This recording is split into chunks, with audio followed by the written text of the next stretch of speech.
नमस्ते। आज हमारे साथ डॉक्टर राजेश शर्मा जी हैं। Doctor Rajesh Sharma ji is professor of mathematics, government college Kota.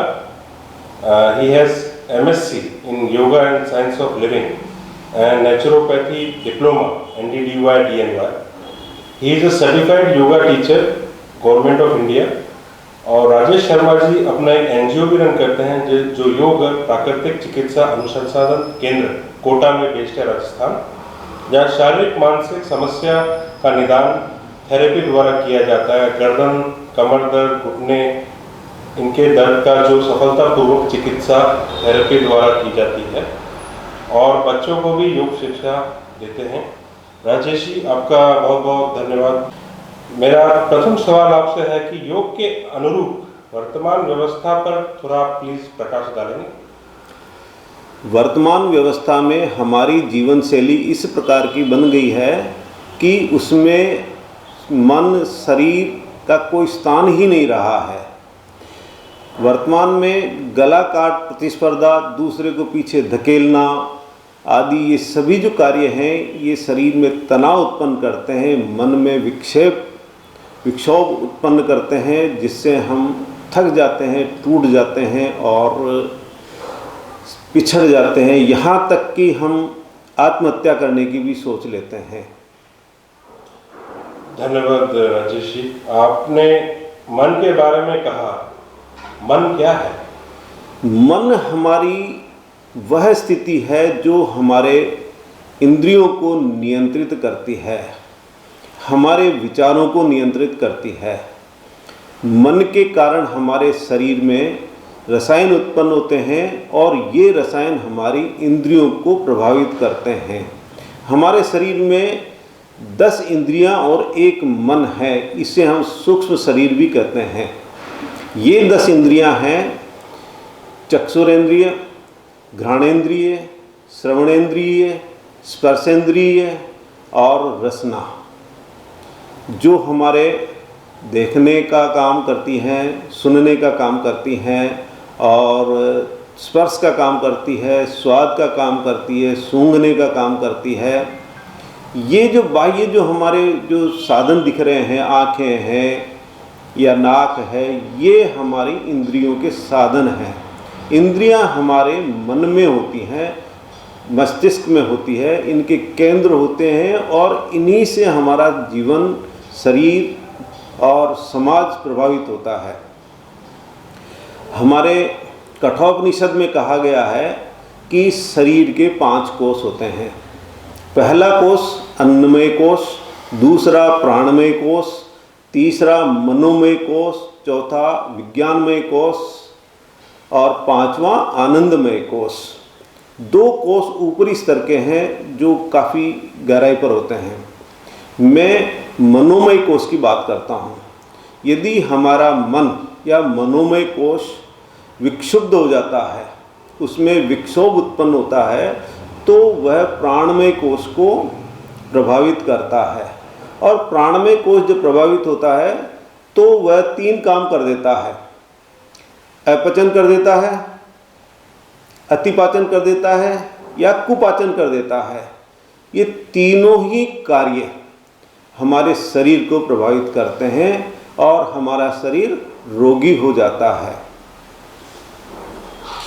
इसके अतिरिक्त जब व्यक्ति मन में किसी चीज़ को बार बार सोचता है तो उस चीज़ के बारे में, उस वस्तु के बारे में उसका लगाव उत्पन्न हो जाता है और वह उसको प्राप्त करने की सोचता है। जब वह वस्तु या अपेक्षित नहीं मिल पाता है तो फिर हमें क्रोध आता है और क्रोध से हमारी मति भ्रम हो जाती है, हम समाज में गिर जाते हैं, हमारा पतन हो जाता है। ये बात भगवान श्री कृष्ण ने श्रीमद् भगवद गीता में बताई है। बहुत अच्छा लगा राजेश जी आपसे मन की जो भूमिका है, उसका रोल जो है इंसान के जीवन में सुनकर। इंद्रियों के बारे में आप क्या कहना चाहेंगे? हमारे शरीर में 10 इंद्रियां और एक मन होता है मन के द्वारा इंद्रियों पर नियंत्रण किया जाता है या मन इंद्रियों को नियंत्रित करता है। जब हम किसी विषय की कामना करते हैं तो विषय की कामना करते करते हमारे उस विषय में लगाव उत्पन्न हो जाता है और उसमें अगर अवरोध उत्पन्न होता है तो हमें क्रोध आता है और क्रोध से मति भ्रम हो जाता है और हमारा पतन हो जाता है। इंद्रियां हमारे शरीर में बहुत काम करती हैं।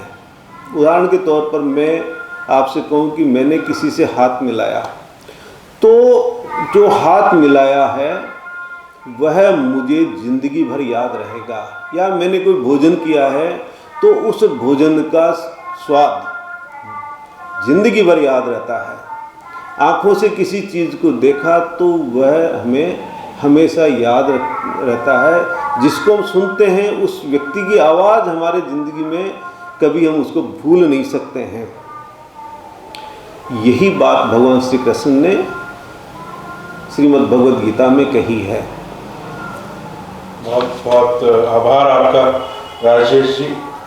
तनाव, स्ट्रेस आजकल जीवन में बहुत लोगों को होता है।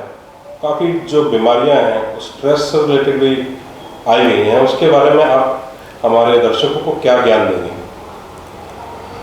यह एक मानसिक स्थिति है। तनाव जब हमें अपेक्षित नहीं मिलता है,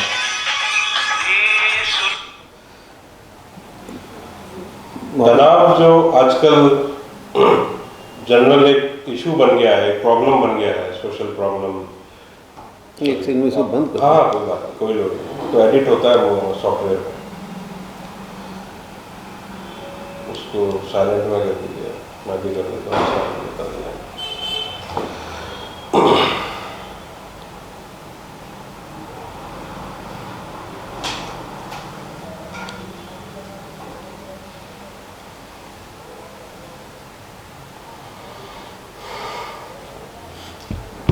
तनाव, डॉक्टर राजेश जी, आजकल जो काफ़ी सारी बीमारियों का सोर्स माना गया है, स्ट्रेस।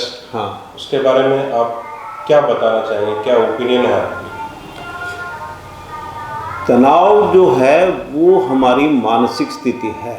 मन को जो अपेक्षित नहीं मिलता है तो हम उसको प्राप्त करने की कोशिश करते हैं और प्राप्त नहीं हो पाता तो फिर हमें क्रोध आता है। क्रोध का यदि हम प्रकट नहीं करें तो शरीर में तनाव उत्पन्न हो जाता है और तनाव उत्पन्न होने पर शरीर ऐसे रसायनों को छोड़ने लग जाता है जो हमारे शरीर के लिए बहुत घातक होते हैं और इन रसायनों से ही हम रोगी हो जाते हैं और बहुत कुछ समस्याएं हमारे पैदा हो जाती हैं। जो रोग हमारे मन में पैदा हुआ है उसको हम आदि कहते हैं। आदि जब मन से उतरकर शरीर तक पहुंचता है तो फिर शरीर को वह रोगी कर देता है। शरीर स्वयं कभी भी रोगी नहीं होता है, केवल और केवल मन रोगी होता है और मन के कारण शरीर पर प्रभाव होता है। शरीर तो केवल एक मशीन है, जिसको उचित पोषण मिल जाए वह चलता रहेगा और घिसावट जो होती है उसके कारण हम अंत में शरीर को छोड़ देते हैं। लेकिन शरीर स्वयं कभी बीमार नहीं होता, बीमार तो हमारा मन होता है और वही मन होता है जो हमें बीमार कर देता है। तनाव पैदा होता है, तनाव से रसायन पैदा होते हैं और वही समस्याएं पैदा करते हैं। लगातार जब तनाव बना रहता है तो हम अवसाद में चले जाते हैं और समाज के लिए, परिवार के लिए समस्या पैदा कर देते हैं। तनाव को दूर करना हम स्वयं कर सकते हैं। तनाव जब हमारे को उत्पन्न होने लगता है तो हम अपने शरीर को ढीला छोड़ दें, 5 से 10 मिनट के अंदर अंदर हम तनाव मुक्त हो जाते हैं। यहाँ तक कि मैंने देखा है कि लोग तनाव में ही सो जाते हैं। जब रात्रि विश्राम करते हैं तो तनाव के की स्थितियां पैदा होती है, तनाव में आदमी सो जाता है, लेकिन जब सुबह उठता है तो उसका शरीर पूरा का पूरा अकड़ा रहता है, जकड़ा रहता है और परेशानी रहती है उसको, जिससे वो हिल डुल भी नहीं पाता है, बड़ी मुश्किल से वो हिलता डुलता रहता है। धीरे धीरे तनाव कम होता है, शरीर सामान्य स्थिति में आता है। यदि वही स्थिति हम आनंद के साथ सोएं, तनाव मुक्त होकर सोएं, तो हमारा शरीर प्रातःकाल तरोताज़ा रहता है और आगे काम करने की ऊर्जा हमारी बनी रहती है। बहुत बहुत धन्यवाद राजेश जी। इसमें आपने कहा जब तनाव आता है तो शरीर को ढीला छोड़ दें। हाँ, तो शरीर को कैसे ढीला छोड़े आदमी, किस तरह से क्या करेंगे? इसके लिए वह जमीन पर लेट जाए और केवल अपनी श्वासों पर ध्यान दे, शरीर को भूल जाए। शरीर कहाँ है, क्या है, किस अवस्था में है, वो बिल्कुल निस्पंद हो जाए, निर्विचार हो जाए और केवल अपनी श्वासों पर वह ध्यान दे। धीरे धीरे 5 से 10 मिनट में जब वो श्वासों पर ध्यान देगा, शरीर को जब हम निष्क्रिय कर देते हैं तो शरीर वापस ऊर्जित हो जाता है और तनाव से हम मुक्त हो जाते हैं। डॉक्टर राजेश जी, इसमें तनाव आदमी को आता है जब कोई उसका काम नहीं हो रहा होता, या कोई इसके विचारों से सहमत नहीं है, या घर में इश्यू आ रहे हैं और वो उसका समाधान नहीं ढूंढ पा रहा है, या समाधान के बीच में है और वो ये भी चाहता है कि समाधान हो जाए इसका। तो ये तनाव ढीला छोड़ने से क्या वो समाधान जो है, आप कह रहे हैं कि डिस्ट्रेस होने के बाद उसका अच्छा सॉल्यूशन निकलेगा, तनाव करने से समाधान ही निकलेगा? इसको मैं आपको गणित की एक समस्या से बताता हूँ। जब कभी हम गणित की कोई समस्या हल करते हैं तो कहीं न कहीं प्लस माइनस लगा देते हैं, उसके कारण हमारे आंसर नहीं मिलते हैं और हम उस प्लस माइनस को ढूंढने में ही रहते हैं। समस्या का समाधान और समस्या का उत्पन्न होना यहाँ से शुरू हो जाता है। अब इसके लिए हमें करना क्या चाहिए? या तो हम उसको बार बार ढूंढते रहें, हमें उस प्लस माइनस का पता ही नहीं लगेगा कि क्या हो रहा है, कहाँ पर हमने चूक की, कहाँ पर क्या किया है। तो हम क्या करेंगे कि उस समस्या को वहीं छोड़ देंगे। हम देखेंगे कि कुछ समय पश्चात उस समस्या पर पुनः विचार करेंगे, नए सिरे से हम उसको करना शुरू करेंगे तो वो समस्या आसानी से हल हो जाती है। जीवन की समस्याएं भी ऐसी ही है कि यदि हमारा कार्य नहीं हो रहा है, कोई हमारे कार्य को अटका रहा है या कोई व्यवस्था हमारे अनुकूल नहीं बन रही है, तो हम कुछ समय के लिए उस व्यवस्था को छोड़ देते हैं, उस पर विचार करना बंद कर देते हैं। पुनः जब हम कुछ समय के पश्चात विचार करते हैं तो हमें जो समस्या जो बहुत बड़ी लग रही थी, बाद में वो समस्या ही नहीं रहती है, उसका हल हमें मिल जाता है। बहुत ही अच्छा उदाहरण देके डॉक्टर राजेश जी आपने इस जो रिलैक्सेशन जो है, डी स्ट्रेस, उसका कॉन्सेप्ट बताया। धन्यवाद आपका। आसनों के बारे में आप क्या कहेंगे? योगासन जो होते हैं, हाँ, आपने बहुत अच्छा प्रश्न पूछा। आसन हमारे शरीर में हमारे संचालन के लिए मांसपेशियां काम आती हैं, हड्डियां हैं, अस्थियां हैं, ये संचालन में काम ले आती है, लेकिन संचालन का कार्य ये नहीं करती हैं। संचालन का कार्य हमारी मांसपेशियां करती है। मांसपेशियों को हम बहुत कम काम में लेते हैं। मांसपेशियां एक दूसरे के ऊपर चलती हुई विस्तार देती, विस्तृत होती है और संकुचन उनमें होता है, लेकिन कम काम में लेने के कारण उनकी गति सीमित हो जाती है। हमारी मांसपेशियों की विस्तार की जो सीमाएं हैं वो अनंत होती हैं, लेकिन हम दैनिक जीवन में बहुत कम उनको विस्तार देते हैं, बहुत कम उनका खिंचाव करते हैं, जिससे मांसपेशियों में मल भर जाता है, अर्थात अपशिष्ट पदार्थ भर जाता है और वो पदार्थ जब तक नहीं निकलता है तब तक हमारी मांसपेशियां हमें परेशान करती है। योग आसनों के माध्यम से हम मांसपेशियों को विस्तार देते हैं, उनको तनाव देते हैं, जिससे कि वो अपने पूर्ण विस्तार को प्राप्त कर सकें। और जब वे अपने पूर्ण विस्तार को प्राप्त कर लेती है तो वे निर्मल हो जाती है, उनका मल निकल जाता है अचानक कोई भी समस्या आती है, जैसे मुड़ना हुआ, घूमना हुआ, झुकना हुआ, पीछे की तरफ मुड़ना हुआ, इन समस्याओं से हम और इनके कारण उत्पन्न होने वाली जो समस्याएं हैं, जिस प्रकार से कमर का दर्द है या घुटने का दर्द है या गर्दन का दर्द है, इनसे हम मुक्त हो जाते हैं। ये कभी भी हमें परेशान नहीं कर सकते।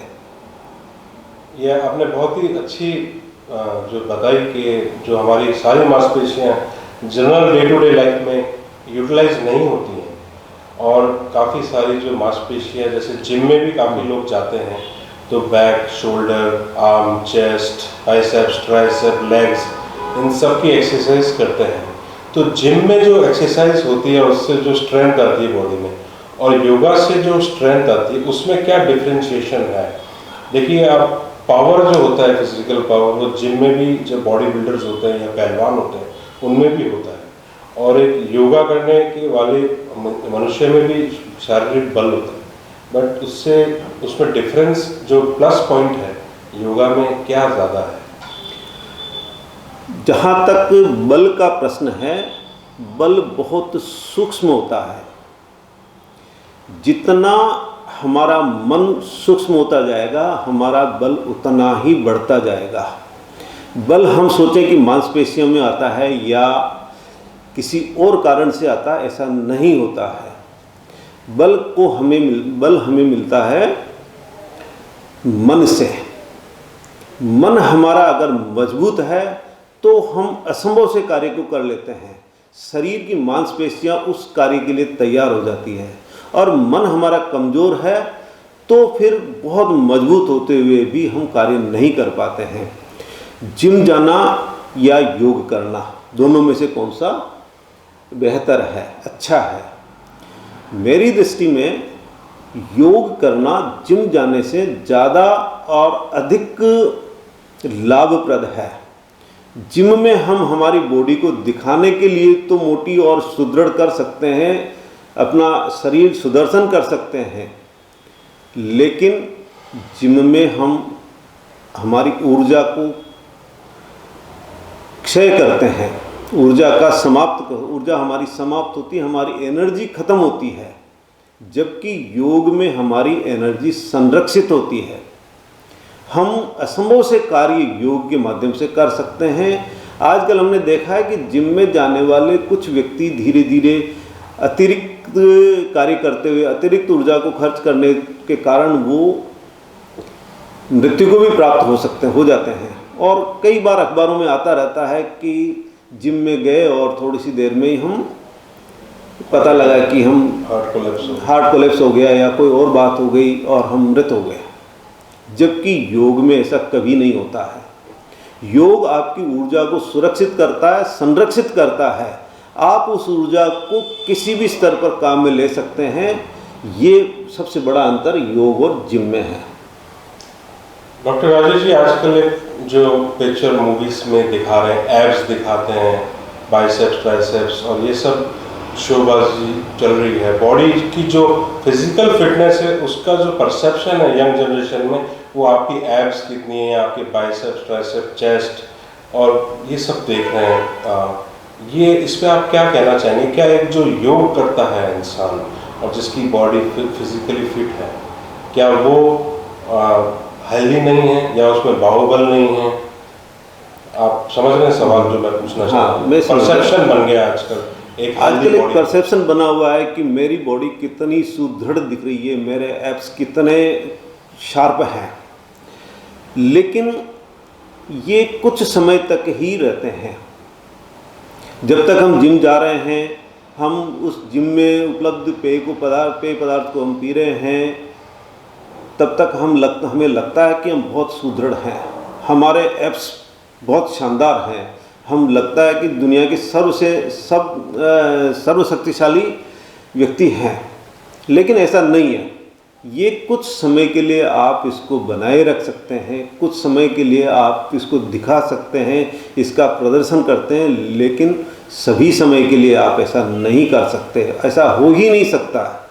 शरीर की मांसपेशियां थक जाती है और आप शरीर पूरी तरह से ढीला पड़ जाता है, और थोड़े से दिनों बाद ही हमें लगता है कि हम बहुत थके हुए हैं, पर्याप्त पोषण नहीं मिलता है, शरीर नष्ट हो जाता है।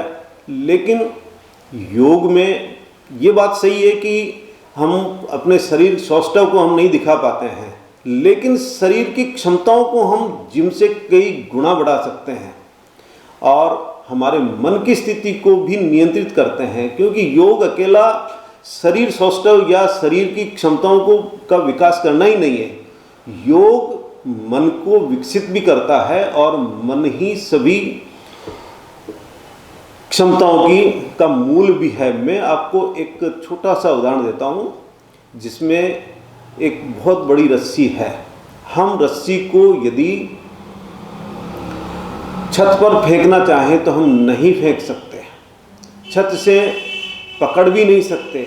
तो इसके लिए हम करेंगे क्या कि सबसे पहले एक बारीक सूत लेंगे, उस सूत को धीरे धीरे छत से हम लटकाएंगे, उस सूत पर थोड़ी सी उससे मोटी रस्सी बांधेंगे, फिर उससे मोटा हिस्सा बांधेंगे, फिर उससे मोटा हिस्सा बांधेंगे और फिर हम बड़ी सी रस्सी को जो हम नहीं पहुंचा पा रहे थे उसको हम छत तक पहुंचा देते हैं।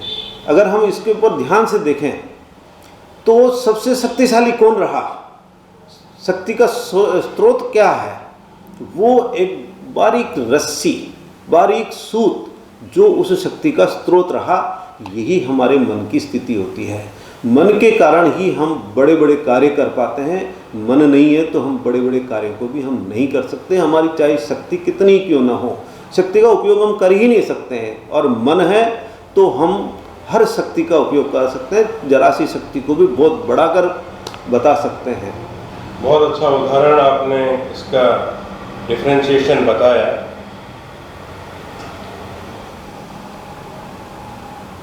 प्राणायाम क्या है, यह हमारे लिए कितना उपयोगी है? हाँ, इस पे बताएंगे। हमारे शरीर में मल निष्कासन के कई स्रोत हैं, कई जो स्थान हैं।